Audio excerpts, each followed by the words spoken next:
Welcome to the new Overlords Podcast. I'm Max, and this is a video game show where I'm joined every week by our resident dysentery expert. It's Sema. Hello there, Sema. I feel like I missed a whole era because I never did play that game. The original You Have Died of Oregon Dysentery? Trail. Oregon Trail. Yeah, right. Well, we have right. new ways to die of dysentery, and someone else is on to help us talk about that. It's Stask. Hello, Stask. Hello. How's it Hello. going? Hey, boo. I'm ready to talk about some dysentery. Yes. Right. Yeah, Sema is definitely on dysentery watch. Right. Watching us play. Right, because 7 days has the most extreme way of telling you you have debuff icon is Yeah. is quite dramatic. You say extreme, I say accurate. extremely accurate. Yeah. Yeah. Yeah, well, we'll get into some dysentery talk before too long because there's some interesting stuff about. I mean, like, okay, just to kick it off, what is 29% dysentery? I'm at 29%. What do you got? I'm at 60%. It's like new parents talking about their babies or people talking about their new pets. But what happens when you get to 100% dysentery? What do you just like? Is it less solid or more burst solid? into into bacteria, a cloud of bacteria? I don't know. Brown. Who knows? So we'll be talking about that. But first, let's talk about some news. Good news, everyone! First up in the news, there is a Steam sale going on. Steam. Having fun with that. I did pick up two things because we had so much fun playing 7 Days to Die. I've been keeping an eye on a couple other of the survival crafting games that I have missed and are continuing to be updated. And two of them I picked up. So I picked up Sons of the Forest, which is on a deep discount, and Planet Crafter, which has been recommended to me like twice in the past 2 weeks, is on deep discount. Did you guys get anything off of the fall Steam sale? I did not. Sounds like I missed a deal. It's still going on. Yeah, It's still I'm gonna going check it on out. for a couple weeks, so you can check it out. Yeah, autumn Do you like sale that- now through October 6th. Oh, plenty of time. Yes. Escape. I like that Steam sends you emails when something on your wish list is on sale. I Yes. have subscribed to their newsletter, so they send me things. Yeah. I do like actually using the wish list for that specifically. Because then you can, like, if there's something you would try if it was cheap, just put it on your wish list and they'll tell you when it goes on sale and you can decide to get it then. Yeah, so plenty of good stuff on sale. There's some good sales going on. So we'll see. But we may be playing one or more of those two, Sons of the Forest and Planet Crafter. Although we have reasons, which is also on sale, reasons to play Fallout 76. I think Fallout 76 isn't Fallout 76 free, but you can just pay for like Battle Pass. No, this is the base game. Wow, the base game the base game you do have to buy, and it's on sale for $10, 75% off. If you don't have Fallout 76, now's a good time to get it. That game has gotten so good over the years, and they've got a big new update that's about to drop, and we'll talk about it in our next news item. Fallout 76, Walton Goggins. Yeah. So Yeah. as the ghoul is getting added to Fallout 76, and it is going to be voiced by Walton Goggins, and it's going to be a character. There'll be side quests related. He'll be a quest giver. You get to talk to him, meet up with him. You have to earn being able to talk to him, though. I mean, I don't mean though. It sounds like a good idea to me. But yeah, it's in the new area, and he's Yeah. You have to do some bounties to get like even on his wavelength, for him to have enough attention to talk to you, which I think is cool. Yeah, definitely cool. I wonder. I don't remember how they do their expansions. You might have to pay for the expansion as well. I don't know. They did mention that it's the first time they've actually done a new zone. Like usually they have DLCs or whatever of just more content, but it's in the known world. Now they're going to Ohio. Yes, that's what they said in that IGN video too. I heard that. The thing is, there was areas of the map that you could never get to. They were sort of like blocked off. So there were new zones that were kind of added, but they were still part of the West Virginia map. So did they add zones before? I feel like they kind of did add zones before. It's new areas to explore, all new, all new map area. The fact that it was connected to the West Virginia map, it's still a new zone. But the fact that you're going to Ohio, yeah, that's new. Although you did even visit other places now that I think about it, but those are sort of like special scenarios. Anyway, I like Fallout 76 a lot, and this might be a fun excuse to go back and get into that and introduce Stask to it, who said he doesn't like Fallout and hates Fallout 76 and hates the TV show. I hate any game that starts with the letter F. It's just the thing I have. Fortnite, F is right out. Final Fortnite's Fantasy. awful. Yeah, that's double Forza awful. racing. Yep. Yeah, it's crazy. Yeah, it's just the aesthetic isn't something that I want to spend a lot of time in. I guess Nuclear Winter doesn't really deem my broccoli. And yet, see that when you said that, I heard you say that, but we're playing 7 Days to Die, which I feel like is 7 Days worse. is very similar, in aesthetic. But it's not a nuclear wasteland though. It's just a wasteland. Well, is it? But isn't there also a nuclear wasteland? No, it is. It's post-apocalyptic, and there is the radiation zone, and I think nuclear bombs were in its backstory. I'm waiting for Stask to say, "You're right. I don't like it. Let's talk about it." All right. I'm gonna wreck it. I'm gonna wreck it. Are you just adding nuclear bombs to the game just to make your argument? No, I believe in like one of the trailers I watched, there were mushroom clouds. Oh, well, if it was on the internet, then it must be true. Well, it is an internet game, so I can't. Do you want me to like go to the library and get a book on Yes, I want you to do your own research, 7 Days to Die. Please. Go to the university and talk to the professors. Where are your 7 Days to Die historical professors? I need to interview them. Talk to the scholars. Okay, well, you looked that up. Was there a nuclear war preceding the 7 Days to Die lore? While we talk about the next news article, which is Sema. Tell me about what's coming in December for World of Warcraft. In December is going to be the where we're going to have access to housing in WoW if you bought the pre-order. Yes. Which I did. Order only. I saw, this reminds me, I saw a YouTube short, Instagram. I saw Ian Hazakostas on Instagram 2 days ago saying that they were going to have like a live stream like today or tomorrow or yesterday. Yeah. Did they? Did. They did.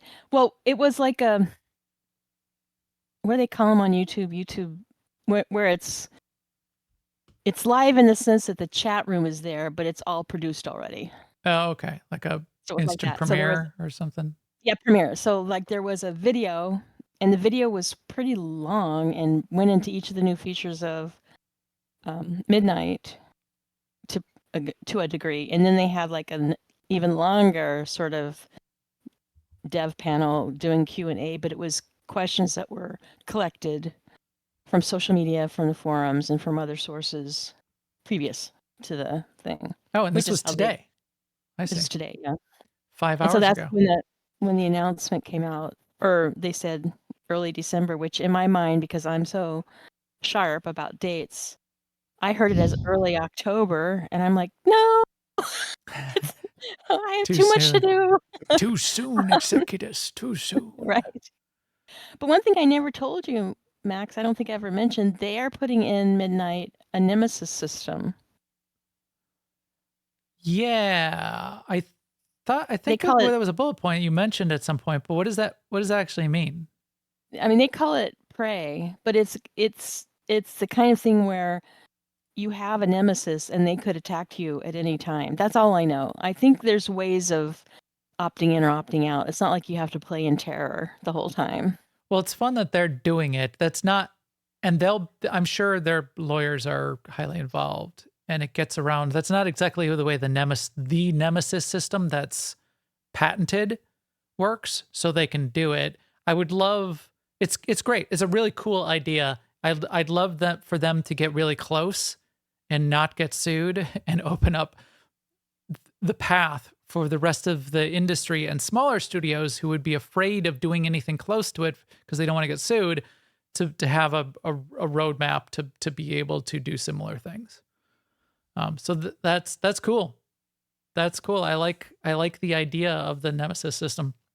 I'm sure just by that necessity, but also the necessity of the world of Warcraft, that is going to be startlingly different. Like I think you're going to have ways of sort of configuring how difficult it is by how you do things. Cool. And yeah, I don't know if I'm going to want to do it or not. Kind of depends on the rewards. Starfield even had how when you create your character, you could pick these a bunch of side perks, and there was one of the perks you could pick that was like wanted, and it gave you bonuses, but mercenaries would sometimes come and like hunt you down and assault you once you got to a point of interest, or you were like on a mission. So same kind of concept, and I picked it. I definitely picked it. I wanted, a little bit more dynamic content, a little bit more surprise, a little bit more fun. So yeah, that's cool. That is cool. So WoW housing in December. I haven't pre-ordered yet, but I expect that I will, because I do want to both check it out, and I'm sure I'm going to be playing Midnight. So cool. Oh, that's bright. And we've got Legion coming up. Legion Remix coming up in a week. Right. That's why I was like, what? Legion Remix and housing? No, that can't be right. And Yeah. I was right. It wasn't right. I was correct in my incorrectness. Right. Every time I'm wrong, I also say I was right about about being wrong. Because then I get to say that I was right. They did confuse me about one thing about housing, though, because like at Gamescom, remember they said that housing, you could use whatever style you wanted for your house. It could be like Blood Elf spires or, Alliance castle style or whatever. And in this one they said, no, if you're in the Horde neighborhood, it's going to be Horde outsides. And if you're in the Alliance neighborhood, it's going to be Alliance outsides. That the Gamescom messaging provided confusion, which I think is their way of saying that wasn't correct. But I don't want to know what it means. I think it means that you as a player are going to have to pick whether you want to be in the Alliance neighborhood or the Horde neighborhood. But I guess we'll know. To me that sounds like there's set plots that are designed, specifically designed, and you just pick one. And so here's a little patch of Horde houses, here's a little patch of Alliance houses, here's some Night Elf stuff, here's a remote one, here's a city one. No, the way they talk about it is the Horde neighborhood is outside Orgrimmar, and the Alliance neighborhood is outside Stormwind. Oh, the whole, so it's not even like mixed within the zone? No, so what I don't know is when you choose to, if you make a guild neighborhood, do you have to pick one of those two main neighborhoods, or can you go off and put it, wherever in your mind you think it is? I don't know, but yeah, that's the kind of thing that is probably clear already. It's just not clear to me, right, until I actually try it, because it didn't. How they talk about it just didn't sink in to me in a way that I have confidence about. But yeah. All right. Well, we'll see when that comes up in December. From the news under the headline of bold move cotton. See how this works out for you. Xbox Game Pass Ultimate is going up to $30 a month from $20. So now this is where I pull out my Bill Burr impression. That one where he just leans back in his chair and goes, "No, I don't like that." I on the face of it, it sounded terrible and dumb to me as well. When I read a little bit more into it, I kind of see what they're trying to do. I think it's just, they should have added like, and I know why they didn't, but they should have added a new pass above Ultimate. They've got some new things that they were adding on. They're like adding in the Ubisoft Plus Classics. They're adding in Fortnite Crew. So if you play Fortnite and pay for that Fortnite pass or whatever, and have Game Pass, this is actually a deal for you. You're going to save money. If you don't, you're going to have to do a new math to see if this is worth it for you. I think what would have made it easier for me to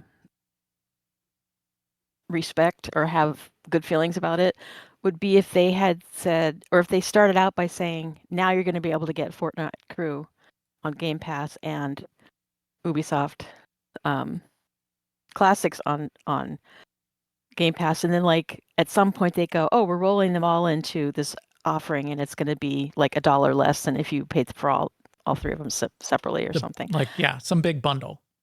But like this way, to me, I feel like it's just like FOMO pricing. Like I would buy that if I don't really know what Fortnite Crew is, and I don't know exactly which games are in Ubisoft Classics, but I better pay, because what if something I want is in there? The other problem and that is, does not feel good to me. If I don't want either of those things, the one thing that everybody does want off of Game Pass Ultimate is the day one games. Yes, and that's going to be in this. Yeah, so that's a great point. That makes the FOMO even more FOMO-y. Right. So yeah, that's why I think it should have been like the Ultimate Plus bundle. And so keep Game Pass Ultimate is what it is. If they need to continue to raise the price a little bit more, but fine, do that. But then make a new thing. Now I realize then they would have had like 4. They currently have 4. They would have ended up with 5 Game Passes, which is ridiculous. So they probably said, no, we can't do that. So I don't know. It seems like a bad idea to me. So we shall see. Although I love Game Pass Ultimate, so Yeah. it's tough. Right. And I get that. I get that they want to be a valid, competitor to Steam. So like making deals with all the non-Steam, Game Pass or provider, service providers of games out there makes business sense, and I'm not against that. It's just I don't like this pricing where you don't quite know what you're getting, but you might not get what you want if you don't do it. The Ubisoft Plus, if it was Ubisoft Plus that was rolled into this as well, I would be all in, and I would like it because I sometimes subscribe to Ubisoft Plus, which is great. But Ubisoft Plus Classics sounds like not the day one Ubisoft games, which is the only reason I want Ubisoft right. Plus. Right. Like, how often do you want to play? Yeah. I mean, if you often want to play Assassin's Creed Origins, I mean, yeah, which is cool that you will have that on Game Pass now. But I want to play, Assassin's Creed Shadows when it comes out, day one. So that's what I want Ubisoft Plus for. And EA Play, I don't know what's on EA Play, but yeah, they should be rolling that in. In-game benefits, including for Riot games. Okay, so they're throwing some GTA stuff in there. Who knows what this is? And you're right. So the recommendation may end up being, we'll have to sort of see how it evolves, but just to do the thing with this that everybody's doing with every other subscription service, which is subscribe for a month, binge, and then end the subscription and go off and do either another subscription or buy another game or take a little break. And only stay subscribed if it's actually not on the promise of something you don't know, but if it's actually has things on there right now that you want to pay $30 for at the moment. That is a life skill right there in general. Just whatever your subscriptions are, look at them every month and make sure you still want them. I'll do this for MMOs when I'm bumping in and out of them. I will subscribe and cancel in one day. because Yeah. then just run the 30 days and it's already canceled. Right. Because I know I'm just I've going to done play that. it for 2 or 3 weeks so I can check out I've what's the done that latest in with Final Fantasy. I've done that with like streaming services, and I already experienced the FOMO of doing that with Disney Plus because I didn't realize. But yeah, now so I guess I had a grandfathered price. So when I went to resubscribe for a month to watch Ted Lasso, it was like way more, and I'm like, why punishing me for my lack of loyalty? Bummer. But Wait. now I'm over it. Yeah. Ted because Lasso's on Disney? no, Or it's you mean not. Apple? It's not. Something else. Yeah. I'm sure it was something. Yeah. Something. Sorry. No, I meant Disney, but it was probably something great like The Acolyte.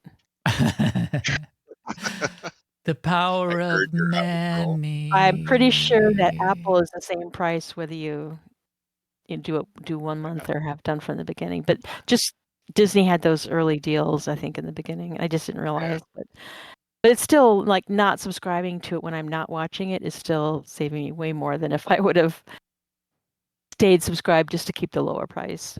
Guys, I just figured it out. The power What? of many is dumb. They're saying Manny because he's such a cool actor and a big draw. They're saying it's the power of Manny, who played Jason Yeah. on the Place? Good Place. Yeah. Yeah. And was the You're absolutely spoiler, yeah, but the Jomo bad is guy. worth way more than $30 a month. Because Jomo Yes. gives you peace of mind, the joy of missing out. But Forrester is pointing out the PC Game Pass still has day one releases. It will. I guess it will. Peace. But what they're saying is maybe they're going to up it, and that's going to be part of the Supreme Ultimatum level Game Pass too. Wait. So like maybe they'll be. I mean, this is part of the problem. This is their big graphic of what they get, and PC Game Pass is not on here, which is the fourth Game Pass. It's Essential, Right. Premium, and Ultimate, and then there's also PC Game Pass. So I think Essential and Premium do not have the day one games. I didn't know that PC Game Pass did continue to get the day one releases. Okay. And I think the way they've talked about it anyway is they still have the option to go, PC One, Game Pass, if you have Ultimate, Bagel, and, next month if you have PC plan. If that's true, I should just drop down to PC because I don't actually play on my console at all. Right. Smart move. Anyway. Right. And that is a lot. That's a lot less. So it's probably not true. Is 15 less than 30? I'm going to have to do the math on that. Where's my spreadsheet? we saw a character in Star Wars The Old Republic yesterday, and the character's name was Excel Spreadsheet. Yeah. Excel space spreadsheet. So he joins this ops group, and he said, do we have enough people? And I said, let me check. And I typed in general chat, let me check. Some parentheses, A1 colon A15 parentheses. Yes, seems like we do. I would be cracked funny if he myself would up have at said, least. Never sign overflow. pound overflow. Stask, do you know who Grandma Shirley is? No idea. You don't either? Is that your grandma? No, it is not. So okay. Grandma Shirley has been a streamer for a few years now, a number of years, and she's been exclusively playing Fortnite. Not Fortnite, Skyrim. Skyrim. She plays Skyrim. Just trolling Gen Z playing Fortnite. Is that what Grandma Shirley does? She's owning noobs, teabagging them. No, so Grandma Shirley has been a streamer playing Skyrim for a while now, and she's a well-known streamer. Plays over and over and over again. Well, she's like 90. She's 89 now, and she's like, "Yeah, I'm getting bored of it. I'm gonna stop playing Skyrim." So she put out a video on her channel, announcing that she's retiring from streaming Skyrim.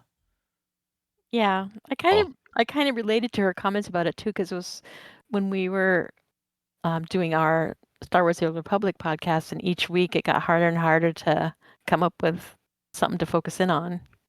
I get that feeling. Look at this comment under her video. Nearly 370,000 people have downloaded the mod that adds you as a follower in Skyrim. So somebody made a mod of her to put her as a character into Skyrim, and so she follows you around, and you can like use her as a teammate. 370,000 downloads, which is not 370,000 people, I'm sure, but wow, that is crazy. I did see in like one of the articles, like somebody claimed she was, she's bored because she's playing it wrong. She doesn't do enough of the side quests. I'm like, what the hell, man? Shut up. Did YouTube comment on her post? Was that YouTube? What's that specifically, or is that? It looked like YouTube. She commented on her. Oh, that was you. Oh, actually, YouTube. Oh, I don't know. Was that like the YouTube official? Maybe that's what it looked like. It was the second comment. Maybe. Let's see. Yeah. That'd be pretty cool. Yeah, YouTube official at YouTube. The end of an era. Looking forward to your next upload. Wow, cool. Wow. Yeah, she's an internet star, which is so hilarious and fun. Cool. That is it for news. Hades 2 is out. That came out a few days ago. I may play it a little bit this weekend. I'm kind of I don't like roguelikes as much, but it's got so much else going for it that I kind of want to play it.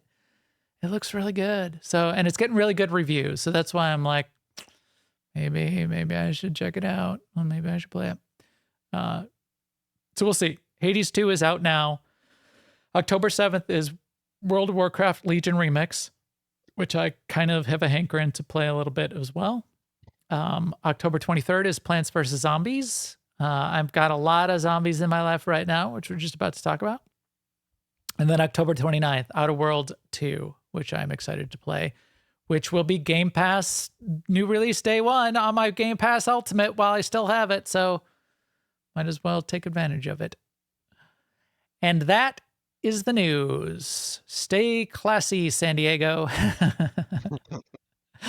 This podcast is brought to you by Garden and a Goat, the upcoming game from Contemplation Games. It's also brought to you by Aie-Iacta-S, AIE-Guild.org, where we have guild leaders for all of the MMOs, including a leader out there making it fun for us all in Star Wars: The Old Republic. His name is Stask. So hats off, salute to Stask. My name. It was Tuesday. What'd you do Tuesday? You did some extra side fun stuff. I meant to chat about that in the pre-show. Did some extra side fun stuff, shaking it up a little bit, doing something a little different, keeping it fresh, keeping it loose, keeping it light. Did some MCR 99 droid hunting. That is awesome. So a little bit of the objectives, sort of like the season objectives, and then a little bit of like side stuff filler, and then a lot of what was with all the posts in Discord. It was all the expert screenshot photography. No, not that. I can't see it. Where is it? I can't see it. No, not that. No, the murder Clue, is that the game the Clue movie? What movie was that? That was nothing to do with MFN. That was like, I don't know. It just a conversation someone started in Discord. Oh, I thought that was during. No, it was posted during MFN. I'm pretty sure. Yeah, but anyway, it wasn't. Oh, it was a side thing. Okay. Yeah. Anyway, crazy. It was related. Plenty of stuff. This podcast is also brought to you by all of you out there watching, listening in the chat room right now, and posting crazy things to Discord like that. If you need anything else from us, you can go to newoverlords.com or jump in our Discord. Come chat with us at Stask in either our Discord or the AIE Discord, and he will get you taken care of. Get it going on. Yeah, you can add an officer also. No, Stask. At Stask. Only Stask. We have plenty of wonderful and helpful officers that would also be. Yeah, at officers by typing at Stask in our Discord. So there you go. All right, here we go. This is a different zombie, but I thought a zombie would help introduce us. Hello there. I'm here to show you a wonderful place. A wonderful place. What is the setting of 7 Days to Die? Where are we? I didn't track that down. What area of the West country? Virginia. Oh, you were That's too Fallout. busy researching fake lore? Okay. So you explain where it is, and I am gonna look it up right now. 7 The Uh, Appalachians in West. Oh, it is no, West it's- Virginia? Yeah. yeah, a little place called Navezgane. Interesting, because Navezgane. I'm pretty sure that's made up, but Fallout 76 is West Virginia also. Why is everybody so hot on West Virginia for a zombie outbreak? have you ever been to West Virginia, Max? It's already halfway there. I didn't say that. What did you say? It's a very nice setting for a zombie apocalypse. It's very picturesque. Yes, according to lore found in 7 Days to Die. Now, this is the AI overview, but we'll look at the supporting link. The apocalypse was triggered by a combination of the septidional virus, SDV, and a subsequent nuclear war that led to the global outbreak of the zombie plague. The game is set after a Third World War in which nuclear weapons were launched in a desperate attempt to wipe out the infected, with the resulting fallout creating dangerous radiation zones.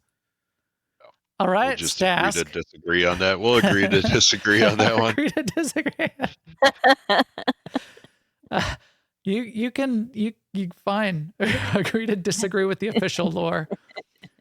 And Yeah, you can't trust continue AI. to diss me, telling me that I'm wrong. That there was no nuclear. I mean, they have a radiation zone. Where do you think the radiation came from? In Too many 7 Days to bananas? Die, Scientist. though, you don't have warlords and armies, getting in your way. It's just the zombies, right? Correct. You do have Or maybe that- traitors, and Yeah. traitor Wrecked is an ass. So we got that. going for us. He's not pleasant. He's not much on customer service. I'll say He that. is much. not. He's always It's like you against the environment, yes. and the Yeah, environment only is filled with zombies. Zombies, yeah. And I'm not.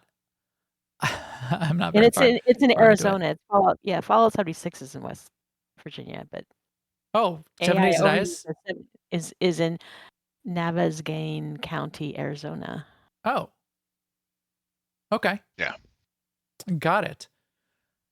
Yeah, I mean, I couldn't have said for sure, because I'm new to this game. So I started playing it about 2.5 weeks ago. I've put in 50 hours since then. See, right there in the trailer. The opening to the trailer is a mushroom cloud. Here we go. I don't watch the trailer. Right there. Look at the stream. It's probably going to need to catch up in just a second. But there, I just paused it there for you, Stask. Oh, Eh? Look The- at that. Huh. I've never watched the trailer that long. The look of That's 7 9 Days. seconds in. We'll agree to disagree on that one. Oh, too. there's a cactus too. You're right, Sema. Yeah. That The, looks like the look Arizona. of 7 Days, though, when I first saw you playing at Stask, it does kind of remind me of Fallout 76, because there'll be abandoned cars in the road and stuff Yeah. like that. Right. Yes. It reminds me a lot of Fallout 76 in a lot of ways. But there's no brotherhood of whatever that is in Fallout 76, and Well, to be clear, the part that Stask said seemed a little janky to him was the juxtaposition of the zombie stuff with the retro future 1950s weirdness.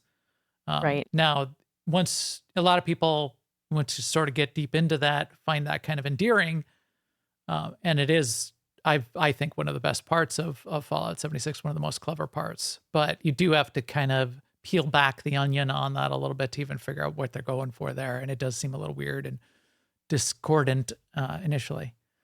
But yeah. All right. So yeah, I played it a bunch. You kind of have been playing it for a while, Stask, and sort of piqued my interest. So when I had the desire to check out a survival game that I haven't played, this was high on my list because you and Machete keep talking about it, for one. And for two, in June or July, they got to their big 2.0 update. So this game has been in development for 10 years. Early access started in December of 2013 was their first early access. Small indie studio, worst name studio. I don't know why they did this. It's like people who picked bad gamer tags or something, but they're fun. The Fun Pimps, or TFP is what we will refer to them as. Guys, why did you have to do that? Anyway, they started this way back in the day, and slowly have been building it up over time, and finally went 1.0 in July of 2024, and big 2.0 expansion with more content and refinements of the game. But it's an indie game, and it's still got a fair amount of jank that I think people are kind of learn to like live in and love at this point. But yeah, so when did you start playing it, Stask? That's a great question. I found it, I've said this multiple times, but I found this probably around 2015, 2016 on PlayStation, and was playing it a lot on console with a group of friends. Your audio is getting a little bit low, Stask. Get right up there in the mic. I'll eat the mic. Yes. Is that better? Yeah, that's great. Yeah, I found this around 2015, 2016 on console. Okay. Yeah. So what do you play it now? Do you play it on PC or console? Played on PC mostly. I believe they stopped supporting the console version and focused just on the PC now. Okay. And I think that might even been pre 1.0. I did see a note on that. In fact, they even had a publisher. I forgot which publisher it was, but it was one of the ones that went out of business. So they had a publisher for a little while that helped them get to consoles. That publisher went out of business. They bought back their own publishing rights, but I didn't know they stopped supporting the console versions. But that would make sense if they've got their community and everybody. I mean, probably would have been a ton of work to try to do crossplay and that kind of stuff too. So right. And the PC version is much better than the console version, even when they were still supporting it. Okay. Locked a lot better. There's a lot more you can do. Got it. So yeah, it's a survival game. So why don't we just describe it a little bit? It's survival crafting, base building with the added twist. So it's just all you versus zombies. You're naked in the world. Go out there, pick up rocks, and put a rock and a stick together, make your club. But the 7 days part is a key mechanic that I think is really, really interesting, which is once every 7 days, that night, the night of the seventh day, you get a zombie horde that attacks your location. So big incentive then to fortify a location, to build up a base, to make the base defensible. So there's almost like tower defense aspect to your base building, as well as just general urgency. So I definitely am feeling this. So I'm playing both the solo game, and we played a bunch of group games last weekend. And we played a lot last weekend, didn't we? Did we do 3 nights or 2 nights? I think we did 3, Friday, Saturday, and Sunday. Yeah, geez, we played a lot. And we played 6 days, well, 6.5 days. We're like 5 hours from Blood Moon on the 7th day in our first zombie raid. Yeah. Sounds about right. It was a blast. I'm at the morning of day 28 on my solo world now. Oh, wow. So I've gotten through a couple blood moons, figured them out, had fun, did sort of like a makeshift temporary base for my very first one. I fortified a location, the same location that we're playing in the multiplayer game, and took that through 2 raid nights. It's been a blast. So it's also very survivally though. Hunger, thirst are extreme, I would say. They're not, you're always hungry and thirsty, and you have to like spend a significant amount of your time finding food and water. And then injuries and debuffs are, I would say, pretty extreme, especially in the early game. Man, You get one Yeah. smack from a zombie, and we're getting, what is the stupid infected? And if you get infected, it never wears off. You have to cure it, and there are very few ways to cure it. We figured out a way to cure it finally. Max's preferred method is to just eat just glass. go. Yeah, eat glass. Eat glass and unalive yourself. Well, walk into the river. Yeah, walking to the river was my technique for it. Taking a long walk off a short pier, and because the death penalties when you're low level are minimal. The death penalties are not too bad. They expect that you're going to die, but you get like a 25% of your current level as an XP debuff that you have to make back before you can start earning experience again. Once you get over level 6. So on those early levels, especially in multiplayer, it was quite brutal. So we'll talk about multiplayer in a second, but yeah. So infected, food, water, build your base. So there's farming and water collection that you eventually start to build up. Things get easier in the late game, as you would expect in these kind of games. What's your feeling though in the early game? Is it too brutal? Is it too difficult? Or what, Stask? Do you tend to die a lot, or like take the easy way out that way when you're playing solo, or do you just know everything to do and you survive? Somewhere in between. I know what I'm looking for, and that first night we played, I think you and Saturn both, I was I got called out for it a couple of times for not being very active in the group, but that's how I started, is just kind of trying to scavenge and mostly avoid zombies to avoid the infection, and also try to find the stuff. Yeah, I did notice that we were even leveling faster than you. Yeah, but we were not surviving. So right. There's obviously downsides to it. The problem, I don't think the game is that well balanced around group gameplay in the early game, especially. In fact, I'll just come out and say it's terribly balanced, because if you play the solo game, the only place that you can get like water and food is by scavenging. You like find buildings and you go through them and you find buckets and crates. And you find murky water and you cook it over a fire and you refine it, and then you can make it work. Make it pure for you. You can't drink the murky water or you'll get dysentery, which we'll talk about in a second. However, if I loot it, say there's 4 of us playing, which is how we did it. If I loot the food and eat it, that's it. That food is gone. So unless we all started on other, like opposite sides of the map, or we all spread out and divided and conquered or something, that food, the loot, everything disappears. Now it'll respawn like after 7 days or 14 days in game, and that some of it varies, but you won't survive. You won't survive the night. So there was just not, I feel like not nearly enough stuff to go around for all of us. Whereas playing in the solo game, playing the same thing solo and going to all the same locations and getting food and water that way seemed a lot more reasonable.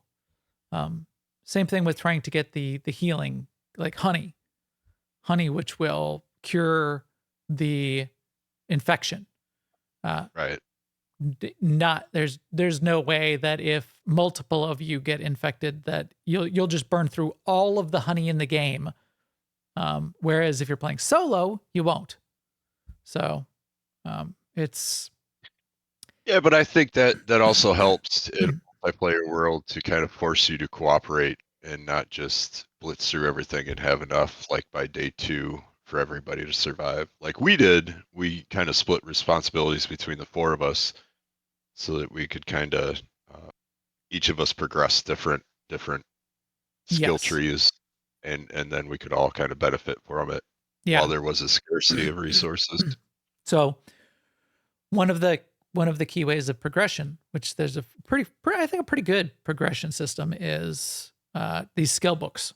So it's magazines, and you do get points each time you level up that you can invest, but a bunch of the skills don't even unlock unless you find one of the magazines. And sometimes you need to find some of them you need to find like 25 copies of the magazine, to get up to the higher tiers of blacksmithing, for example. And unless you get, 25 copies, you'll never get to the higher tier. So at first we started like everybody was just doing everything. And we, after 5 minutes of that, we all realized unless we divide and conquer, we'll never get to anything, useful in this game. So you took on weapons crafting. So you were our weapons crafter. I took on the forge to try to build up the forge and our tools. Corley was our cook, our chef. Chef Corley. So when he came late the second night, we were all starving. We're texting him in Discord going, Corley, get in here. We're starving. Because we can't make any good food. We can only make crap food because Corley had all of the recipes. We're like, come here. We're starving. And then Saturn took on, he was our drug, he was our cook, our drug cook. Both Dr. Saturn. Making the drugs. Yeah, he was our Heisenberg, making the drugs. And then the extra abilities where he could be like a field medic and he could heal us as well, which was pretty cool. So you kind of have to do that in multiplayer, which I think was fine once we learned how to do that. I still think there was too few resources to go around. But divide and conquer then. And I think if we divided and conquered, like going out and scavenging in 4 different cardinal directions, we probably would have been a little bit better off as well. Yeah. So we are up to day 6 going into day 7. So at night, the zombies get much more harsh. They start to sprint instead of being slow. They turn fast. They also get elite. The eyes glow red and they hit harder on a regular night. And then on the blood moon night, which is once every 7 days, then they get crazy and you'll get a huge horde of them that will come nonstop. So I did confirm this. So Machete was right. They come nonstop between 2200 hours and 4 a.m. the next day, 400 the next day. Really? Yeah. So it doesn't, no matter how many kill, they don't stop. Oh. Never stop, not stopping. Cause I hammered them on a couple of my, of my nights, and they will attack your base. They'll try to get in. So you need to fortify your base. And there's a couple techniques for doing it. It's just our first one. I think we've kind of like fortified the firehouse that we're in. Ghostbusters is super cool. I like it. We've kind of fortified it. I think we're going to be okay for our first one because the first Blood Moon Night is not too bad. By the third one already, I was getting dogs, and screamers. It started to get bad. But like maybe one cop. No, maybe not. I did get a cop. I'll talk about that in a minute. Spy screamers are terrible. But I think we'll be fine the first one. I think what we might want to do, and this is what a lot of people do, is the zombie horde on the 7th day comes to you. It does not come to your base. So wherever you are. So what you can do, what a lot of people do, is set up a special fortified base that's designed specifically for the zombie horde night. I think we're going to want to do that for future horde nights.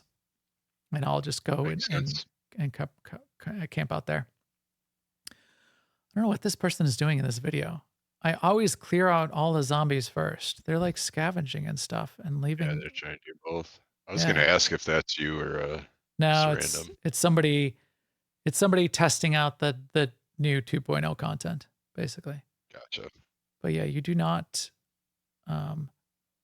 Okay, so they didn't loot everything out of there. I think I need to stop looting everything. You loot not only everything, but everything. Yeah. Yeah, man. Why not? Well, you need it. Well, here's potentially why not. In the solo game, I'm going to a point of interest, and the trick to a point of interest is you can fully, like, if you get a mission from the trader, and the YouTubers will all say you want to do missions nonstop, because not only do you get all the loot from the point of interest, but it respawns the point of interest, and you get the rewards from the trader, which could be extra skill books and currency, trader currency, and a bunch of XP. Big deal. Yeah. So what you do is you go to the point of interest, you get the mission, you go to the point of interest, you loot the point of interest 100%, then you start the mission, it respawns the whole entire point of interest again, so you loot it all again. You double loot. However, that takes forever. Yeah. So It's a full day. a full day, and you've only got 7 until the next blood moon. You need to be moving on, bro. And looting your 2000th piece of wood because you're chopping up every piece of furniture. I don't think we can keep that up. I think you gotta cut, only loot the good stuff late in, as you sort of start to progress, I think is where we might end up. Here they are. They're going to start a quest. You just saw it kind of like looked like that screen glitched. It respawned what was going on in here. They should have gone in first to loot the good things, which would be like skill books, and mechanical parts and things like that. You definitely want to go and get, and the resources that you need. So we'll see if we divide and conquer. Although you can go in as a group and make. No, I think we want to divide and conquer because all the point of interest, all of everything is set up for solo. There's no like group content. So maybe we all just do our own missions. Well, I think we found out the other night that when you're in a world with other people and you start a mission, if you leave the zone of that mission, then you fail the mission. Like I think Yes, you can still complete it if you stay within the boundaries of that mission. So we would all get the trader reward at the end if we all did it. But there's only one set of scavenged loot in the point of it, the POI. Right. So it's sort of maybe if we were doing it 4 times as fast by going together and the trader reward was enough, maybe it'd be worth it. I bet though, all of us just going separately and doing a point of interest and then coming back together with our loot may still. I think Saturn's got a good point though. That hospital seems like a 4-person activity. Oh, yes, good point. And also how many times, like all 4 of us doing separate missions at the same time, seems like it's more efficient, but how many times would one of us get into trouble and need somebody to come help? Yeah, possibly. Help them out. All of the trader missions in the early game, though, are tier 1. They're not tier 2 or 4, tier 4 like the hospital. So it's never going to send you the hospital from the trader. So I think we would be fine for a little while. Also, it's fun. It's fun going together. It's fun going as a group. Right. So maybe if we just did teams of 2 and switched it up and did that kind of stuff too. Because fun things can happen when you're playing with a group, right? Saturn's in the chat room. Saturn can tell us. So we're making our base, and our base is a fire station, right? And there's a cop car, and you can scavenge all of the cars. It's kind of a voxel-based game, and it's large voxels, but the voxels are kind of like high res. Like every wall, like everything that you're seeing here in this trailers we're watching, or everything you see in a gameplay, is actually a voxel. And it's a big 1 meter by 1 meter cube. And so if it looks like there's a stop sign, well, that's a 1 meter cube of the signpost and a 1 meter cube of the sign on top. The barrel is a barrel in a 1 meter cube. You can break everything in the game, including the ground, every 1 meter cube of everything. So all of the cars, you can break them down. Now those usually break as a unit, but they are technically made up of cubes as well. So you might want to clear out the cars out of your area because we need space where we're planting crops in our little courtyard of our fire station. So we're out there building up the space station. We're crafting. Corley's cooking up some grub for us. I'm working on the forge, and all of a sudden we hear this siren go off. We're like, what the hell is going on? And in Discord, Saturn's like, guys, sorry, guy. Oh my, sorry. we like run downstairs. And zombies from miles around start showing up. And there's a really hard zombie, which is the police officer zombie, which spits acid This cop zombie comes and attacking our face because he punched the cop car, and everything starts to go crazy. So that was good times. That was wild. I think my favorite was as soon as the sirens started going off, there was just dead quiet in the Discord because we were all trying to figure out what the hell was going on. And Saturn was like, "My bad." Of course, I was outside at the time, and I went around the corner just in time for him to run by me because the other direction cop was right there. He ran by me, and I turned the corner, and I just got a face full of cop poison. It just hit me right as soon as I came around the corner. And then I was done. That happened a couple of the times when. So Corley did the same thing. Corley's like, like aggroed some zombies on the street. He's running back to the base. He opens the door and runs in. Can't close the door soon enough because I'm in the door now. So all the zombies just run into the base. I'm like, oops. Yeah. So playing with a group is definitely worth it and warranted, and pretty hilarious. And we went hard. We went 3 full nights. We were going going at it, and it was a good time. So we've got our first Horde night that's coming up. That's going to be fun and interesting. And then I think things will settle down for us a little bit. But yeah, that whole deal of once every 7 days, there's like no rest for the wicked. You gotta like keep it up, keep on keeping on, and be ready for that next. You always got to be like ready for the next Horde night, or you're gonna be screwed. Yeah, it's definitely a good plot driver to keep it moving forward, give you something to focus on. And the progression of difficulty of the Horde nights are day-based, not like your level. So you can't like just like wallow, just like stay logged in, just screwing around for 7 days, because the game is progressing every minute that the game is running. So when we played, the server doesn't run if nobody's in the server, but we all made sure to sort of like log on and log off and shut off the server when we're done. I did confirm though that it does stop if everyone logs off. I confirmed that because Saturday night I thought I hit off on the server and I got turned. I had the web page up, so when I turned on my computer on Sunday morning, it said the server was on, and I was like, "Oh shit! Did I just ruin our game completely?" But no, it does shut off everything completely. Nice. If everyone logs off the server. But yeah, so you gotta be ready to shut it off or to log out if you're playing with a group. And if anybody is like they're putting in some extra time, they're going to be progressing the server towards the next zombie night. So yeah. So in my solo game, have you been playing it solo at all lately, Stask? Yeah, I've streamed a couple different worlds, but I forgot to log out of the last world that I was streaming, and so I lost like 3 days just because it was running in the background. So I'm just gonna scrap that one. But I started a new one, trying some different stuff. That's another thing I like about this game is you can spin up a solo world and just kind of fart around in there and try some stuff, and then like we're doing playing together. Yeah. You don't bring any of the materials or level or attributes or anything with you, but you bring the knowledge. Right. And and you don't bring your character like in Valheim, for example, which you can bring your character even and skills.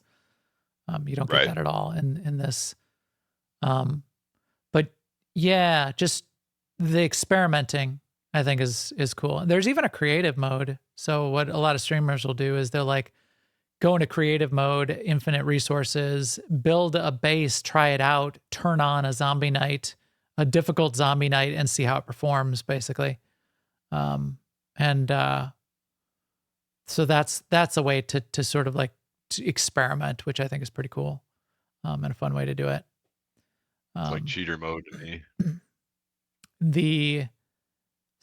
get, tips and tricks from streamers. There's a ton of that out there. There's a pretty good community for this game. I think that's all pretty cool.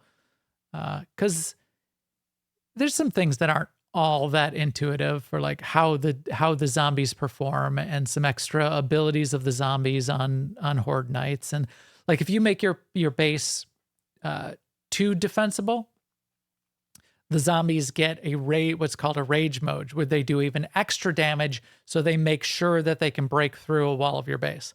So you can't survive a Horde Night by not fighting zombies. Because they'll go into rage mode and they'll just basically just demolish your base. So what you need to do is you need to set up your Horde Night base so that you can have funnel them into a kill zone where you can be fighting them and killing them, hopefully not getting too many of them into rage mode where they're breaking down too many of your walls. And I did find out in my solo world, I had the bridge that I built the first time through was too defended, or too blocked off. So that's what was causing the zombies to come through the walls all around the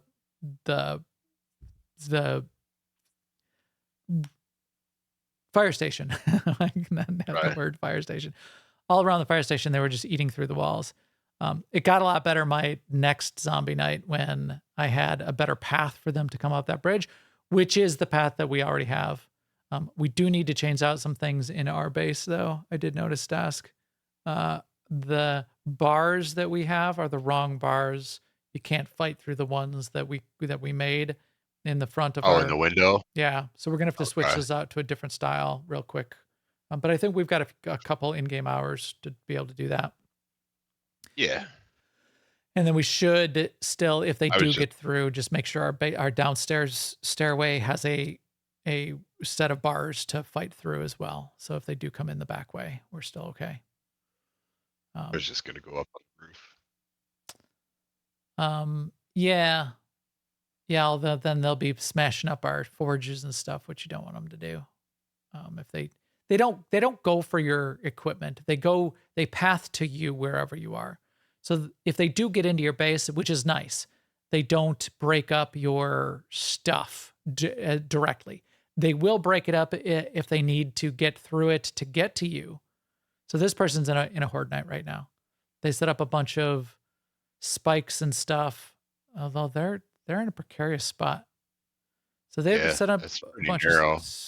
They set up like a platform for themselves to run back and forth across. But if a zombie comes up there, a zombie's going to instantly break that, because they're using there's like a building block, which is costs only 10 wood, but it's got no health. They're going to get themselves in trouble. We'll see if they survive this here by the end of us talking. But yeah, so I like it better than the raids in Valheim, where the ogres, if they assault your base, are going after your base and they'll break all your stuff, which sucks. Here, the zombies are going after you, and they will break stuff on the way to get to you. But if you provide enough of a path for them to get to you that isn't through your forge and your storage, they'll just bypass it. They won't go through your forge and storage. So that's also the reason to also make a side base. Why didn't that zombie climb that ladder? So their pathing and how the zombies work is a little bit weird sometimes too. But it's, again, indie game. Screamers. You said screamers were bad, but they're awful. I didn't realize how bad. And you made the point that I think you said yesterday, I'm a little bit worried that our base is in a town. Yeah. Because of how screamers work, you're absolutely right, Stask. It's terrible that we're in a town. What was that? You're absolutely right. All right. But only not for Horde Nights. For Horde Nights, it's completely the same and fine. But I had 2 screamers wander down the street next to my base, on day 25. And if 2 why am I always getting 2 screamers at the same time? It's the worst. So if it's one screamer and you kill it fast enough, you're okay. You're fine. If it's two screamers, you can't kill it fast enough. And if a screamer screams, every zombie, and it seems like it spawns more zombies. Every zombie, it was basically a blood moon night for me with like a cop showed up. Like harder than a blood moon night, the screamer in the middle of the day starts going after, comes and see this person is they're in trouble. They're gonna be in a rough spot. The screamer, it was worse than a horde night. It was 100 zombies, including 2 cop zombies spitting acid at my base, and they all used the bridge, so I was able to use my bridge defense. But the 2 screamers also called another screamer, so it just kept going and going and going. I leveled up a level, so I had that going for me. Dogs, it called in dogs, it called in cops. It was terrible. So all of them. Yeah. In the console version, I don't know about the PC version because I don't think I've come across one, but the console version, the screamers are considerably shorter than all the other zombies. They're like half height. Oh. So if you get a group of zombies that have been pulled in by a screamer and you can't find the screamer, chances are it's buried somewhere in the middle of the zombies. I hate the varying height when you're trying to go for headshots. It is problematic. Like I have bonus on headshots on my spear build, but I'll be like at the right height for a tall one, and then a short one will come, and I'm like poking over its head. Like, oh crap, I'm missing all my shots. They all have different animations too. So there's a different way they walk. Yeah, which is tough. Oh right, yeah. Some of them like wiggle a lot when they walk, and then I'm like missing them because they're like dodging as they come up. Kind of sucks. Some of them lumber. A lot of the bigger ones will just kind of lumber at you. Some of them, like if you hit them once, they get like a little bit of a sprint. You got to be ready for that. And like the big lumberjack guys, you hit them one time as they fall down, and then they'll stand back up and they'll sprint after you a little bit. So you got to be ready because you really want to not get hit. Because sometimes even if you get hit once, you'll get infected. Like, how is this person not infected? This is unfair. It's outrageous. It's unfair. Take a seat, Anakin. Because getting infected is the worst. That was what was killing us. So is this for sure? Yeah. So see, they're here. I'm going to fast forward a little bit. Their zombie night's still just going and going. Or is it? Did it end for them? I feel like my first zombie night ended sooner. But I timed it. I checked it out on the second zombie night, and it just kept going and going. So they're okay here. But this was day one also, so they must have just said this must be one of those ones where they're testing out their base design or something, or just trying something out. Yeah. They tweaked the Blood Moon Night. Yeah, so it's 1 a.m. and the zombies have stopped coming for them. Yeah. Fun game. I am glad that you turned us onto this, Stask. Yes. Now, you said we should stream it on Friday night, didn't you? Yeah, I suggested it. I think that'd be fun. Now, you said co-stream? Tell me about that. Stream together. I think we'd both have to be online. I don't know how it works. I've never done it before. I can basically knock on your stream door and ask if you want to collaborate and stream together, I think. So okay. I'll try it out. So I don't think there's anything else that goes into it, but it shares the chat room between both our streams. Well, so we're going to do that on Friday night. We might have to do a SWTOR Flashpoint first, but Corley, Saturn, Stask, and I will be back doing our Blood Moon night on Friday night. So if you're hearing this between now and then, come join us. We'll stream it. You can see more of what we've got going on. Yeah, can't wait.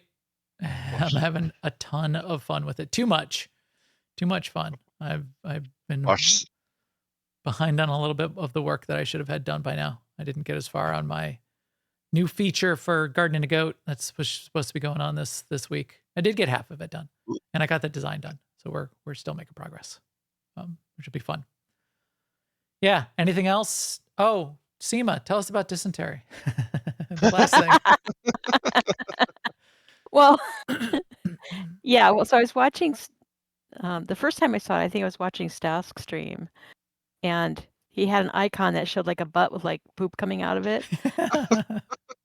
And I asked him if it meant his HUD was telling him that he had to go to the bathroom.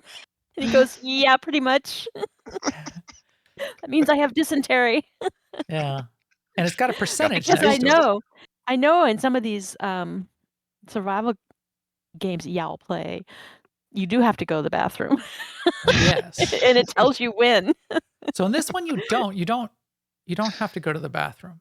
It doesn't, you don't like, so in abiotic factor, you have to go to the bathroom, and it like, you get a little thing that pops up and says, you really need to go. And then you have to like find a bathroom and go. In Ark, you'll just poop on the ground. And it makes a sound like, yeah. And you can, once your poop meter fills up, you can activate it to poop on command in Ark once you're ready to go as well, because you want to be collecting the poop in that game. There's no poop in this game that you collect, which is nice, but you do get dysentery. There's a lot of toilets. There is in the console version, which disappoints me about the PC version. There's no poop in the PC version. There are toilets everywhere, and you do need to loot the toilets, and mostly you just get old paper out of them. But I heard you can get good stuff out of the toilets as well, once in a while. So you need to loot every toilet. But you do get dysentery, and the dysentery has a percentage next to it, and that percentage goes up the more dysentery you get. So if you drink dirty water or eat bad food, which sometimes you have to do in the early game because there's nothing else, you can get dysentery. And you can stave off the symptoms of dysentery with special kinds of drinks and tea and that kind of thing. But getting, we haven't found out what getting 100% dysentery means yet. So we're going to have to find that out. I think somebody's going to have to test it for science. Maybe we'll do that on Friday night. I have explode on my bingo card. Just explode into a dust of dysentery is a bacterial infection, right? No doctor. You're not? Saturn. Saturn is our doctor. He's our medic. Saturn, what is dysentery? What causes, here we go. What causes dysentery? It's a bacterial disease. Right? Yeah. Okay. Bacterial or parasitic infections. So maybe if you just turn into a bag of bacteria at 100%. You're just 100% bacteria, and you just dissolve into a cloud of bacteria at that point. There are more currently in every human, there are more bacterial cells in your body than there are human cells. So there's a little fun fact. And the bacteria just form a giant W over where you were. It's like you won. Yeah. You beat the game. Yeah, exactly. That's, it's like, no, they won. The bacteria won. Like Vincent Adult Man is three boys in a trench coat. You basically end up as just like a billion bacteria in a trench coat is what you end up turning into. Vincent Adult Man. Yeah. You turn into Vincent Bacteria Man. Speaking of poop.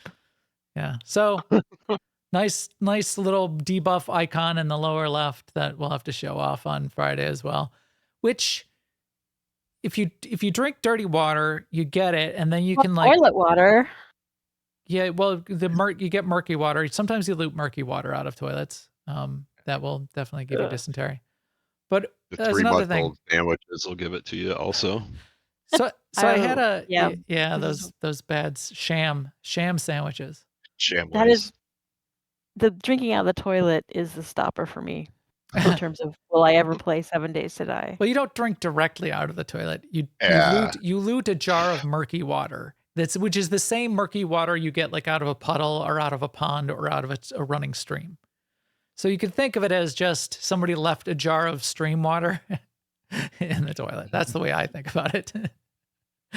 Yeah, okay. Just to protect myself mentally. Not animals. don't drink right out of the toilet. You We know, put it in jars first, and then we drink it. it is a fine point. I did put off playing this game for a long time because I'm not as fond of spending a lot of time in what I feel like is like a depressing environment. But I got over that really quick with this game, and I'm totally into it. There's just such a feeling of progression and that little bit of the idea that you got to keep going because once every 7 days it's going to come up. And there's enough of a deep tree of progression of skills and crafting and new weapons that you're getting, and that it hits all of the right points to keep the progression chain going. I really like that. And it sucked me in and got me over the depressing environment. There's one thing that for me that I feel like this game is really captured just from me watching it is just kind of what it is about what's so terrifying about zombies in the first place. Just to watch you guys shoot them and they kind of shudder but keep coming is just really scary. it is. And then you have to shoot them. In many cases, you have to shoot them multiple times. If they get close enough to touch you, that's serious. Like you're really hurt then. Right. Yeah. Yeah, in the early game, especially when your armor is weak and your abilities are all weak, just one hit can basically infect you and break your arm. Now you've got... Sometimes you shoot them and they go down, but they're not dead yet. They pop back up. I'm like, no. All of the debuffs last like an hour and a half of real world time, unless you like find special medicine to cure it, which you can't find in the early game. It's serious business. So not getting hit is a big deal. I'll just die is a strategy. Right. When you're under level 6 and you don't have any of those ways to cure it, and you're basically losing nothing by dying, you'd like put all your gear in a box and go swim in the river.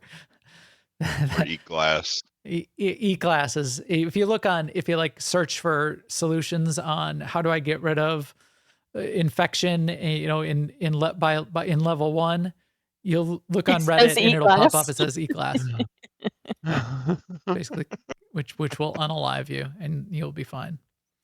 Because there's no penalty below level 6, and the penalty above level 6, the 25%, is not all that much. You just kill a handful of zombies. Oh, one other thing I learned, Stask. Remember I said, why is there 8 zombies walking down the street? Those are wandering hordes. Yeah. Yeah. So you want to kill them every time because at least one of them will drop a bag, which will have skill books. Okay. I didn't know that part. Yeah, definitely. So yeah, chase them down, kill them. Yeah, for sure. You need those books and that loot. Yeah. So many books, like, because you think like in Fallout 76, you loot one, and some of them are just a one shot where it'll give you just like a one shot perk.